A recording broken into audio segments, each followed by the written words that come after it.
നമസ്കാരം. ആ നിലവിളി ശബ്ദത്തോടെ വേണം ഈ വീഡിയോ തുടങ്ങാൻ. എന്റെ അച്ഛനും കൂടി പോയി കൊടുത്തതാണ്, പിന്നെ ഇവിടുത്തെ നാട്ടുകാരും പോയി കൊടുത്തതാണ്. എന്നിട്ട് അവരെന്താ ഇങ്ങനെ ചെയ്യണമെന്ന് അറിയില്ല. വിളിച്ചു വരുത്താൻ അന്വേഷിക്കാൻ പറഞ്ഞിട്ട് പോയി.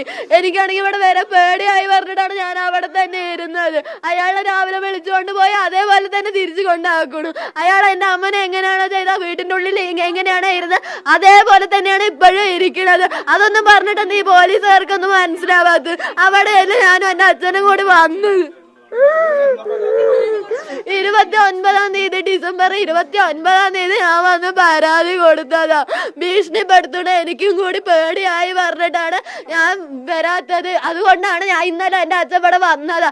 എനിക്ക് പേടിയായി പറഞ്ഞതുകൊണ്ട് മാത്രം ഞാൻ വരാതിരുന്നത്. ഞാനും വന്നതാണെങ്കിൽ ഇപ്പൊ ഇതന്നെയല്ലേ എൻ്റെ അവസ്ഥ. കഴിഞ്ഞ വർഷം ജനുവരിയിൽ സംഭവിച്ച അതിദാരുണമായ ഒരു സാമൂഹിക ദുരന്തത്തിൻ്റെ നഗ്ന ചിത്രമാണ് നിസ്സഹായയായ പെൺകുട്ടിയുടെ നിലവിളി. ഇവളുടെ അമ്മയെ 2019 ചെന്താമര എന്ന അയൽവാസി അകാരണമായി കൊലപ്പെടുത്തിയിരുന്നു. ആ കേസിന്റെ ഭാഗമായി തെളിവെടുപ്പിനും മറ്റും വന്നപ്പോൾ ചെന്താമര പോലീസിന് മുമ്പിൽ വെച്ച് ഇവളുടെ അച്ഛനോടും സഹോദരിയോടും ഇവളുടെ അമ്മൂമ്മയോടും പറഞ്ഞിരുന്നു, അടുത്തത് നിങ്ങളാണെന്ന്. ഞാൻ എൻ്റെ പക അവസാനിപ്പിച്ചിട്ടില്ല, നിങ്ങളെ കൂടി എടുത്തിട്ട് മാത്രമേ ഞാൻ മടങ്ങൂ എന്നായിരുന്നു ചെന്താമരയുടെ വർത്തമാനം. എന്നിട്ടും ചെന്താമരയ്ക്ക് ജാമ്യം കിട്ടി. നമ്മുടെ നിയമ സംവിധാനത്തിൻ്റെ വീഴ്ചയാണത്. ചെന്താമരയ്ക്ക് ജാമ്യം കൊടുക്കുന്നതിനെ ഈ പശ്ചാത്തലത്തിൽ എതിർക്കേണ്ട പ്രോസിക്യൂഷൻ എതിർത്തോ എന്ന് നിശ്ചയമില്ല. കാരണം ഭാര്യ നഷ്ടപ്പെട്ട സുധാകരൻ്റെയും പെൺമക്കളുടെയും നിലവിളിക്ക് രാഷ്ട്രീയ സ്വാധീനമുണ്ടായിരുന്നില്ല. നാട് ഭരിച്ചിരുന്നത് പിണറായി പോലീസാണ്. CPMകാർക്ക് ഒത്താശ ചെയ്തു കൊടുക്കുക മാത്രമായിരുന്നു അക്കാലത്ത് പോലീസിൻ്റെ പണി. ജാമ്യം കിട്ടിയ ചെന്താമര സുധാകരൻ്റെ അയൽപ്പക്കത്തെ വീട്ടിൽ വന്ന് താമസം ഉറപ്പിച്ചു. ദുരൂഹമായിരുന്നു അയാളുടെ അവിടുത്തെ ഇടപാടുകൾ. ആയുധങ്ങൾ വാങ്ങി അയാൾ മൂർച്ച കൂട്ടിക്കൊണ്ടിരുന്നു. തങ്ങളുടെ ജീവന് ഭീഷണിയാണ്, ഇതാ തങ്ങളെ കൊല്ലുമെന്ന് പറഞ്ഞ ഈ ചെന്താമര ഇപ്പോൾ ഞങ്ങളുടെ വീടിനടുത്തെത്തിയിരിക്കുന്നു, രക്ഷിക്കണമെന്ന് പറഞ്ഞ് പോലീസിന് പരാതി കൊടുത്തു. പോലീസ് കേസ് രജിസ്റ്റർ ചെയ്തെങ്കിലും ഒരു നടപടിയും എടുത്തില്ല. ഒടുവിൽ ഈ ചെന്താമര സുധാകരനെയും സുധാകരൻ്റെ അമ്മ ലക്ഷ്മിയെയും കൊല്ലുകയാണ്. മക്കൾ സ്ഥലത്തില്ലാത്തതുകൊണ്ട് രക്ഷപ്പെട്ടു. സജിതയുടെ കൂട്ടുകാരിയായിരുന്ന പുഷ്പയായിരുന്നു ചെന്താമരയുടെ മറ്റൊരു ലക്ഷ്യം. പുഷ്പയും അന്ന് സ്ഥലത്തില്ലായിരുന്നു. ചെന്താമരയെ പോലീസ് കൊണ്ടുപോയി. ചെന്താമരയ്ക്ക് ഒരു കൂസലുമുണ്ടായിരുന്നില്ല. കൂടെ ചെന്താമര ജയിലധികാരികളോട് പറയുമായിരുന്നു, ഇനിയും അവസരം കിട്ടിയാൽ ഞാൻ ബാക്കിയുള്ളവരെ കൂടി കൊല്ലുമെന്ന്. അടിമുടി ക്രിമിനലായ ചെന്താമരയെ ഉപേക്ഷിച്ച് ഭാര്യ പോയതിൻ്റെ കാരണം ചെന്താമരയുടെ ഭാര്യയോടൊപ്പം അയൽക്കൂട്ടത്തിൽ പ്രവർത്തിച്ചിരുന്ന സജിതയും പുഷ്പയുമാണ് എന്ന് പറഞ്ഞായിരുന്നു ആദ്യം സജിതയെ കൊന്നത്. പിന്നീട് സുധാകരനെയും ലക്ഷ്മിയെയും കൂടി കൊന്നതോടെ പുഷ്പ എന്ന ആ കേസിലെ ദൃക്സാക്ഷി സ്ഥലം വിട്ടു. സ്വന്തം നാട്ടിൽ ജീവിച്ചാൽ പിണറായിയുടെ പോലീസും നിയമ സംവിധാനങ്ങളും സംരക്ഷിക്കില്ലെന്ന് ഉറപ്പായതുകൊണ്ട് പുഷ്പ നേരെ തിരുപ്പതിക്ക് വിട്ടു. തമിഴ്നാടിൻ്റെ സുരക്ഷയിൽ പുഷ്പ ജീവിച്ചു പോരുന്നു. ആദ്യത്തെ കൊലപാതകത്തിൽ ജാമ്യത്തിൽ ഇറങ്ങി 2 കൊലപാതകം കൂടി നടത്തിയത് കൊണ്ട് തന്നെ ചെന്താമരയുടെ ജാമ്യം റദ്ദാക്കപ്പെടുന്നു. ആദ്യത്തെ കൊലപാതകത്തിൽ, അതായത് സജിതയെ കൊന്ന കേസിൽ ഇരട്ട ജീവപര്യന്തം വിധിക്കുന്നു. സുധാകരനെയും ലക്ഷ്മിയെയും കൊന്ന കേസിൽ ഇന്ന് ചെന്താമര കുറ്റക്കാരനാണ് എന്ന് പാലക്കാട് 4ാം അഡീഷണൽ സെഷൻസ് കോടതി വിധിക്കുകയാണ്. 15-ാം തീയതി ആയിരിക്കും ശിക്ഷ വിധിക്കുക. കോടതി കുറ്റക്കാരനാണ് എന്ന് കണ്ടെത്തുന്നതിന് മുൻപ് നിയമപരമായ കാരണങ്ങളാൽ ചെന്താമരയോട് ചില ചോദ്യങ്ങൾ ചോദിക്കുന്നു. കുറ്റം ചെയ്തിട്ടുണ്ടോ? ഉണ്ട്. എന്താണ് ജോലി? ലോറി ഡ്രൈവറുടെ പണിയാണ്. എത്ര കാലം ജയിലിൽ? അറിയില്ല. യാതൊരു കുറ്റബോധവുമില്ല എന്ന് പ്രോസിക്യൂഷൻ പറയുന്നല്ലോ. സ്വന്തം അനുഭവം ഉണ്ടെങ്കിൽ മാത്രമേ മനസ്സിലാവൂ. ഇനിയും അവസരം കിട്ടിയാൽ മറ്റുള്ളവരെ കൊല്ലുമെന്നാണല്ലോ പറഞ്ഞിരിക്കുന്നത്. ഞാൻ ഗാന്ധിയല്ല, കൊല്ലുക തന്നെ ചെയ്യും. വധശിക്ഷയ്ക്ക് സാധ്യതയുണ്ട് എന്നറിയാമോ? ഒരു കുഴപ്പമില്ല, തൂക്കിക്കൊന്നോളൂ. ഇങ്ങനെയൊക്കെയായിരുന്നു ചെന്താമര കോടതിയിൽ പ്രതികരിച്ചത്. എന്ന് വെച്ചാൽ 3 പേരുടെ ജീവൻ എടുത്തിട്ടും ചെന്താമരയ്ക്ക് ലവലേശം കുറ്റബോധമില്ല. ആ 2 കുഞ്ഞുങ്ങളെയും പുഷ്പയെയും കൂടി കൊല്ലുക എന്നതാണ്. ചെന്താമര ആത്മവിശ്വാസത്തിൽ തന്നെയാണ് ഇപ്പോഴും. ചെന്താമര ജയിലധികാരികളോട് പറയുന്നുണ്ട്, ഞാൻ ഇനിയും പുറത്തിറങ്ങും, ഞാൻ ഇനിയും കൊലപാതകം നടത്തുമെന്ന്. യാതൊരു കുറ്റബോധവുമില്ലാത്തതുകൊണ്ടും 3 കൊലപാതകങ്ങൾ നടത്തിയതുകൊണ്ടും ചെന്താമരയ്ക്ക് തൂക്കുകയർ വിധിക്കപ്പെടുമെന്നാണ് കണക്കാക്കുന്നത്. അത് കോടതിയുടെ കാര്യമാണ്. കോടതി ഇഷ്ടമുള്ളത് ചെയ്യട്ടെ. നമുക്കതിൽ അഭിപ്രായം പറയാൻ പ്രത്യേകിച്ച് വിധി പറയുന്നതിന് മുൻപ് അവകാശമില്ല. കോടതി നിയമം നോക്കി കോടതിക്ക് ചെയ്യാനുള്ളത് ചെയ്യട്ടെ. എന്നാൽ ഇന്ന് കോടതിയിൽ പറഞ്ഞത്, തൂക്കിക്കോളൂ എന്നൊക്കെ പറഞ്ഞത്, തനിക്ക് സാധാരണഗതിക്ക് ഇത്തരം സാഹചര്യം വരുമ്പോൾ എനിക്ക് ഭാര്യയുണ്ട്, മക്കളുണ്ട്, ജീവിക്കണം, രക്ഷിക്കണമെന്ന് പറഞ്ഞ് അങ്ങനെ ഒരു ആവശ്യമേ ചെന്താമര ഉന്നയിച്ചിട്ടില്ല. ചെന്താമരയ്ക്ക് അഭിഭാഷകനുമുള്ളതായി തോന്നുന്നില്ല. സർക്കാർ നിയമസഹായം കൊടുത്തു കാണും, അതിനപ്പുറത്തേക്കൊന്നുമില്ല. ഈ സാഹചര്യത്തിൽ ചെന്താമരയ്ക്ക് വധശിക്ഷ കിട്ടിയേക്കുമെന്ന് നമുക്ക് നിഗമനത്തിലെത്താം. അതെന്തുമാവട്ടെ. പക്ഷെ പ്രശ്നം അതല്ല. ഇങ്ങനെ കിട്ടുന്ന വധശിക്ഷ മനുഷ്യാവകാശത്തിൻ്റെ പുറത്ത് എത്ര കാലം നീട്ടിക്കൊണ്ടുപോകും? നമ്മുടെ രാജ്യത്ത് വധശിക്ഷകൾ വളരെ അപൂർവമായി മാത്രമാണ് ഇപ്പോൾ നടപ്പിലാക്കുന്നത്. കോടതി അതിന് കൃത്യമായ ചില മാനദണ്ഡങ്ങൾ ഉണ്ടാക്കിയിട്ടുണ്ട്. പരിഷ്കൃത രാജ്യങ്ങൾ വധശിക്ഷയ്ക്കെതിരാണ്. ഇപ്പം ബ്രിട്ടൻ പോലുള്ള രാജ്യങ്ങളിൽ വധശിക്ഷയില്ല. മരിക്കുന്നതുവരെ ജയിൽ എന്നതാണ് അവിടുത്തെ ജീവപര്യന്തം. നമ്മുടെ നാട്ടിൽ ജീവപര്യന്തം എന്ന് വെച്ചാൽ 14 വർഷം കഴിയുമ്പോൾ വിട്ടയക്കാം. എന്തിനേറെ വധശിക്ഷയ്ക്ക് വിധിച്ചാൽ പോലും ഗവർണർക്കോ പ്രസിഡന്റിനോ ഒക്കെ ഒരു പ്രതിയെ വിട്ടയക്കാൻ നമ്മുടെ രാജ്യത്ത് നിയമമുണ്ട്. അതുകൊണ്ടാണ് കാരണവർ വധക്കേസിലെ പ്രതി ഷെറിനെ സ്വാധീനമുള്ളതുകൊണ്ട് പരോളടക്കം 14 വർഷം പോലും പൂർത്തിയാകാതിരുന്നിട്ടും ജീവപര്യന്തത്തിന് വിധിക്കപ്പെട്ട ഷെറിൻ ഇപ്പോൾ ജയിൽ മോചിതയായി സുഖജീവിതം നയിക്കുന്നത്. ഷെറിനെ സംരക്ഷിക്കാനും സഹായിക്കാനും ഒരുപാട് പേർ ഇപ്പോഴും ഉള്ളത് നമ്മുടെ നിയമത്തിൻ്റെ ബലഹീനതയാണ്. ഇവിടെയാണ് ഇതൊരു മാതൃകാ കേസായി, മോഡൽ കേസായി എടുക്കേണ്ടത്.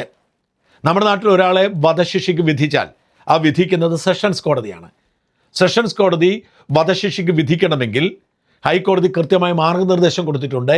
അപൂർവങ്ങളിൽ അപൂർവം എന്ന വകുപ്പിൽപ്പെടുന്ന കേസിലെ വധശിക്ഷ വിധിക്കാവൂ. അങ്ങനെ വിധിച്ചാൽ ഇത് റാറ്റിഫിക്കേഷന് വേണ്ടി ഹൈക്കോടതിക്ക് അയക്കണം. ഹൈക്കോടതി റാറ്റിഫൈ ചെയ്താൽ മാത്രമേ വധശിക്ഷ നടപ്പിലാക്കാൻ കഴിയൂ. അപ്പീലും ജാമ്യവും ഒക്കെ വേറെ. ഇതിന് തന്നെ ദീർഘകാലത്തെ സമയമെടുക്കും.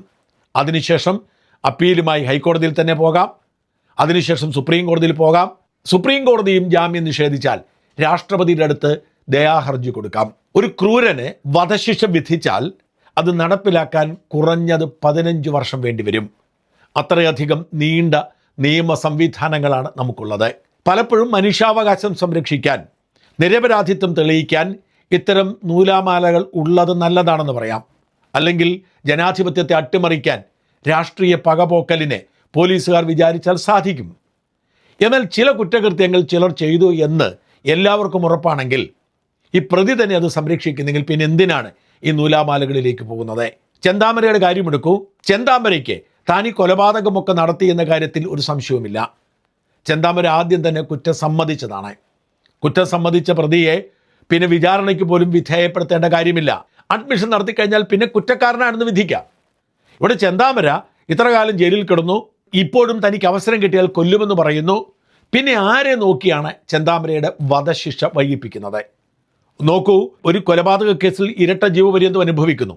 അതിനുശേഷം 2 കൊലപാതകവും കൂടി നടത്തി ചെന്താമരയ്ക്ക് വധശിക്ഷ വിധിച്ചു എന്ന് കരുതുക. പിന്നെ എന്തിനാണ് ഈ നൂലാമാലകൾ? പിന്നെ എന്തിനാണ് 100,000 വർഷം കാത്തിരിക്കേണ്ടി വരുന്നത്? ഇതുകൊണ്ട് എന്ത് ഗുണമാണുള്ളത്? നമ്മൾ ഇത്രയും കാലം ഇവർക്ക് മട്ടൻ കൊടുത്ത് വളർത്തണം. നമുക്കറിയാം ഗോവിന്ദചാമി ചെയ്ത കുറ്റകൃത്യം എന്താണെന്ന് നമുക്കറിയാം. ട്രെയിനിൽ വെച്ച് സൗമ്യ എന്ന് പറയുന്ന പെൺകുട്ടിയെ 2011 തള്ളി താഴെ ഇട്ടിട്ട് ബലാത്സംഗം ചെയ്ത് കൊല്ലുന്നു. താഴത്തെ കോടതി വധശിക്ഷ വിധിക്കുന്നു, ഹൈക്കോടതി ശരിവയ്ക്കുന്നു. പക്ഷെ സുപ്രീം കോടതി കൊലപാതകം ഗോവിന്ദചാമി നടത്തിയതാണ് എന്ന് തെളിവില്ല എന്ന് പറഞ്ഞ് ആ വധശിക്ഷ 7 വർഷം തടവായി കുറയ്ക്കുന്നു. ബലാത്സംഗം നടന്നതുകൊണ്ട് ജീവപര്യന്തമുണ്ട്. പക്ഷെ ഇന്ന് നമ്മൾ ഗോവിന്ദചാമിയെ കണ്ടാൽ ഞെട്ടിപ്പോകും. ഗോവിന്ദചാമി സുഖമായി ജീവിക്കുന്നു, തടിമാടനായിരിക്കുന്നു, നമ്മുടെ ജയിലിലെ മട്ടനും കോഴിയും ഒക്കെ കഴിച്ച് സുഖമായി ജീവിക്കുകയാണ്. ഇങ്ങനെ എന്തിനാണ് ക്രിമിനലുകളെ നമ്മൾ തീറ്റിപ്പോറ്റുന്നത്? ഭക്ഷണം കഴിക്കാൻ പണമില്ലാത്തത് കൊണ്ട് ആത്മഹത്യ ചെയ്യുന്ന മനുഷ്യർ നമുക്ക് ചുറ്റുമുണ്ട്. ഈ അടുത്ത കാലത്ത് നമ്മൾ കണ്ടു, പട്ടിണി സഹിക്കാനാവാതെ മനുഷ്യർ, പട്ടിണി സഹിക്കാനാവാതെ മോഷ്ടിച്ചതിൻ്റെ പേരിൽ മധു എന്ന ആദിവാസിയെ നാട്ടുകാർ തല്ലിക്കൊന്നു.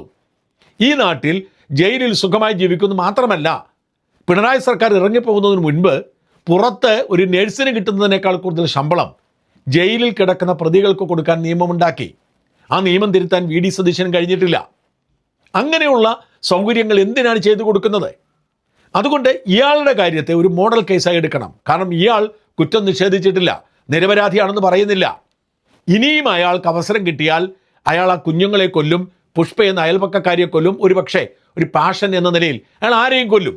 അതുകൊണ്ട് തന്നെ ഈ ചെന്താമരയ്ക്ക് വധശിക്ഷ വിധിച്ചാൽ അത് നടപ്പിലാക്കാനോ നടപടിക്രമം പൂർത്തിയാക്കണം. ഇനി റാറ്റിഫിക്കേഷനോ അപ്പീലോ ജാമ്യമോ ഒക്കെ ഉണ്ടെങ്കിൽ അത് വേഗം ചെയ്യണം. റാറ്റിഫിക്കേഷൻ കൊടുക്കുക. ഹൈക്കോടതി പ്രത്യേക കേസായി എടുത്ത് അത് റാറ്റിഫിക്കേഷൻ നടത്തുക. അപ്പീൽ ആരെങ്കിലും കൊടുക്കുന്നുണ്ടെങ്കിൽ 15 ദിവസമോ 30 ദിവസമോ കൊടുക്കുക. ഈ ദിവസത്തിനിടയിൽ അപ്പീൽ കൊടുക്കുന്നില്ലെങ്കിൽ പിന്നെ അത് നോക്കേണ്ട കാര്യമില്ല. ഇനി അപ്പീൽ കൊടുക്കുന്നുണ്ടെങ്കിൽ അതിൽ തീരുമാനമെടുക്കുക, വലിച്ചു നീട്ടാതിരിക്കുക. അങ്ങനെ നടപടിക്രമങ്ങൾ ആഴ്ചകൾ കൊണ്ട് പൂർത്തിയാക്കി ഇയാളെ തൂക്കിക്കൊല്ലുക തന്നെ വേണം. ഇങ്ങനെയുള്ള ആളുകൾ ഇപ്പോഴും ജയിൽ ചാടാൻ പോലും സാധ്യതയുണ്ട്. നമ്മുടെ നാട്ടിൽ വലിയ പ്രതികൾ ഇപ്പോഴും ജയിൽ ചാടാറുണ്ട്. അങ്ങനെ ജയിൽ ചാടിയാലും നാട്ടുകാർക്ക് ഭീതി ഉണർത്തും. അതുകൊണ്ട് തന്നെ ഇയാളെ പ്രത്യേക കാവലോടുകൂടി സൂക്ഷിക്കുക, എത്രയും വേഗം തൂക്കിക്കൊല്ലുക. തൂക്കിക്കൊല്ലുന്നതിൽ ഒരു വിരോധവുമില്ല എന്ന് അയാൾ പറഞ്ഞു. എന്നെ കൊല്ലുന്നതാണ് നിങ്ങൾക്ക് നല്ലത്, അല്ലെങ്കിൽ ഞാൻ ഇനിയും കൊല്ലുമെന്ന് ഒരാൾ തുറന്നു പറഞ്ഞിട്ടും അയാളുടെ മനുഷ്യാവകാശവും പൊക്കിപ്പിടിച്ചുകൊണ്ട് നടന്നാൽ അത് അങ്ങേയറ്റം സങ്കടകരമാണ്. നമ്മുടെ നാട്ടിലെ ജനാധിപത്യം നിലനിൽക്കണമെങ്കിൽ അതേ പാടുള്ളൂ. ഇപ്പോൾ തൂക്കിക്കൊലയൊക്കെ വളരെ അപൂർവമാണ്. 2020 നിർഭയ കേസിലെ പ്രതികളെയാണ് ഏറ്റവും ഒടുവിൽ ഇന്ത്യയിൽ തൂക്കിക്കൊല്ലുന്നത്. അതിനു മുമ്പ് 2015 യാക്കൂബ് മേമനെ, അത് ഭീകരാക്രമണ കേസിലാണ്. ഇങ്ങനെ തൂക്കിക്കൊല്ലുന്ന മിക്കവരും തന്നെ ഭീകരാക്രമണ കേസിലോ മർഡറും റേപ്പും ഒരുമിച്ച് വരുന്ന കേസിലോ വളരെ കുറച്ചേ ഉള്ളൂ. ഇങ്ങനെ നിയമത്തിൻ്റെ ആനുകൂല്യം കൊടുത്ത് ഇയാൾക്ക് മട്ടൻ കൊടുത്ത് തീറ്റിപ്പോറ്റാൻ പാടില്ല. ഇയാളെ എത്രയും വേഗം തൂക്കിക്കൊല്ലണം. അതിനായിരിക്കണം മുൻഗണന കൊടുക്കേണ്ടത്. അതിന് എതിര് നിൽക്കുന്ന എല്ലാ നിയമ തടസ്സങ്ങളും ചുവപ്പ് നാടകളും അഴിക്കണം. ഇതൊരു മോഡൽ കേസായി എടുക്കണം. എത്രയും വേഗം ഇയാളെ തൂക്കിക്കൊല്ലണം. ഇയാളുടെ കൊലപാതകം ഈ നാടിന് വലിയൊരു പാഠമാവണം. ആ കുട്ടികൾക്ക് സ്വസ്ഥമായി ജീവിക്കാൻ പറ്റുന്ന സാഹചര്യം ഒരുക്കി കൊടുക്കണം.